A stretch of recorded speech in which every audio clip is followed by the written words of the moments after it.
માળિયાહાટીનામાં કોંગ્રેસ દ્વારા જન આક્રોશ રેલી યોજાઈ હતી। સોમનાથથી પ્રારંભ થયેલી આ રેલી આજે માળિયાહાટીનામાં પહોંચી હતી। ગુજરાત પ્રદેશ કોંગ્રેસ પ્રમુખ અમિત ચાવડા, પાલભાઈ આંબલિયા, પ્રગતિબેન આહિર, ધારાસભ્ય વિમલ ચુડાસમા અને હીરાભાઈ જોટવા સહિતના કોંગ્રેસ આગેવાનો અને કાર્યકરો આ રેલીમાં જોડાયા હતા। મહારાણા પ્રતાપસિંહજી ચોકમાં મહારાણા પ્રતાપસિંહની પ્રતિમાને પુષ્પહાર અર્પણ કરવામાં આવ્યા હતા। ત્યારબાદ ખેડૂતોના પ્રશ્નોને લઈ તીખા શબ્દોમાં સરકાર સામે પ્રહારો કરવામાં આવ્યા હતા। કોંગ્રેસ આગેવાનોના આક્ષેપ મુજબ કમોસમી વરસાદને કારણે જગતના તાત એવા ખેડૂતોને મગફળી, કપાસ સહિતના પાકોમાં ભારે નુકસાન થયું છે।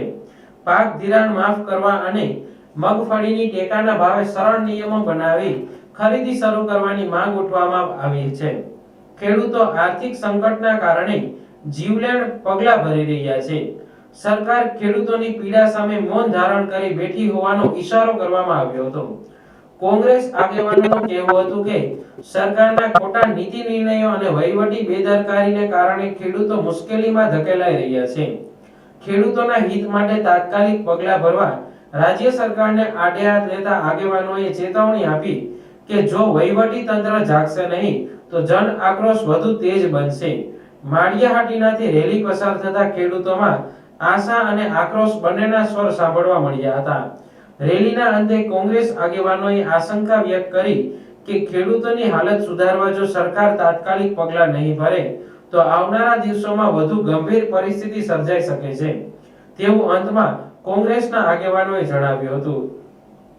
સમગ્ર ગુજરાતમાં જે રીતે ખેડૂતો અત્યારે હેરાન પરેશાન છે, એક તરફ આત્મહત્યાઓ વધી રહી છે, એક તરફ કુદરત રૂઠી હોય ને સરકાર નિષ્ઠુર બની હોય, એવા સંજોગોમાં ખેડૂતોની જે વેદના છે, પીડા છે, જે દર્દ છે, જે આક્રોશ છે, એને વાચા આપવા માટે પ્રદેશ કોંગ્રેસ સમિતિ દ્વારા ખેડૂત આક્રોશ રેલીની શરૂઆત કરવામાં આવી છે। આ યાત્રા સમગ્ર ગુજરાતના બધા જ જિલ્લાઓમાં શરૂઆત થવાની છે, પણ સૌથી પહેલી આજે સૌરાષ્ટ્રમાં સોમનાથ દાદાના આશીર્વાદ લઈને શરૂઆત કરી છે। આજે 6 તારીખે સોમનાથથી શરૂઆત કરી છે અને 13 તારીખે દ્વારકા ખાતે એનું સમાપન થશે। સૌરાષ્ટ્રના 11 જિલ્લાઓમાં યાત્રા ભ્રમણ કરવાની છે। દરેક ખેડૂતના પ્રશ્નોને એની તકલીફને વાચા આપીશું અને ખાસ કરીને દ્વારકામાં ખેડૂતે આત્મહત્યા કરવી પડી, ઉનાના ખેડૂતે આત્મહત્યા કરવી પડી, ચારે તરફ ખેડૂત આર્થિક રીતે આજે ભીષમાં છે, ત્યારે અમારી સ્પષ્ટ સરકાર પાસે માગણી છે કે ખેડૂતોના સંપૂર્ણ દેવા માફ થવા જોઈએ।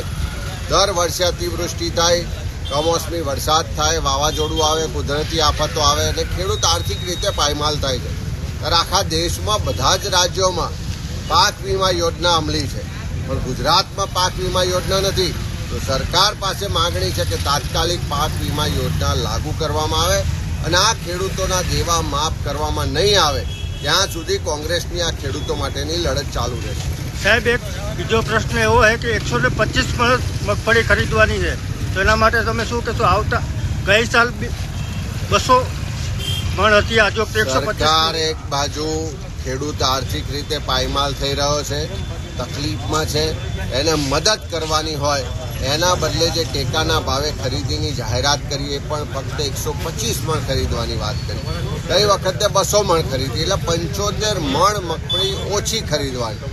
અને સરકારને પણ કહેવા માંગીએ છીએ, જ્યારે પાક જ બરબાદ થઈ ગયો છે, કમોસમી વરસાદને કારણે તૈયાર પાક બરબાદ થઈ ગયો છે, એ પાક લઈને, એ મગફળી લઈને જ્યારે ખેડૂત માર્કેટમાં વેચવા જશે, ટેકાના ભાવે આપવા જશે, ત્યારે એની ગુણવત્તા બાબતની ભૂલો નીકળશે, એનો કડદો કરવા, જેટલું પણ ઉત્પાદન છે એ તમામ ઉત્પાદન ટેકાના ભાવે ખરીદવામાં આવે અને કદાચ ગુણવત્તામાં થોડું પ્લસ માઇનસ હોય તો ચલાવી લઈને સંવેદનશીલતા રાખીને, ઉદારતા રાખીને ખેડૂતોને આ તકલીફના વર્ષમાં મદદ કરે।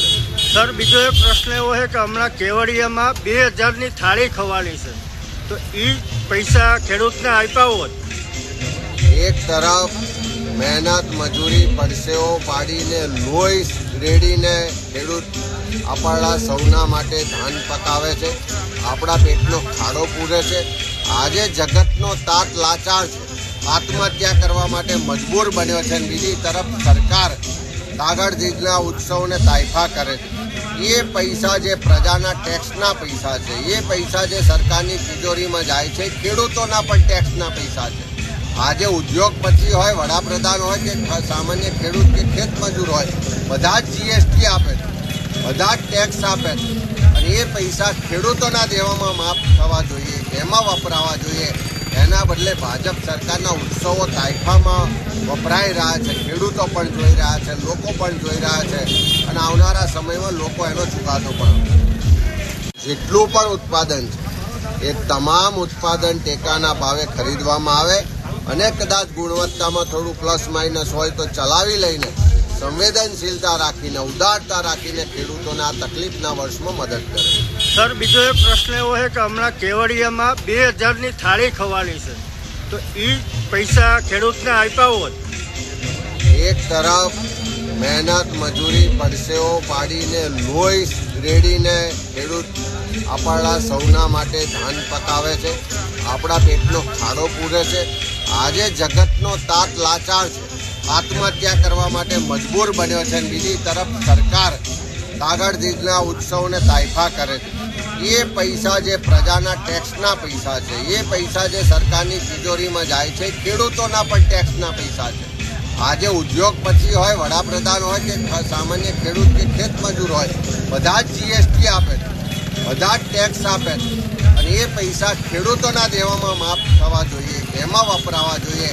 એના બદલે ભાજપ સરકારના ઉત્સવો તાઇફામાં વપરાઈ રહ્યા છે. ખેડૂતો પણ જોઈ રહ્યા છે, લોકો પણ જોઈ રહ્યા છે. અને આવનારા સમયમાં લોકો એનો ચુકાદો પણ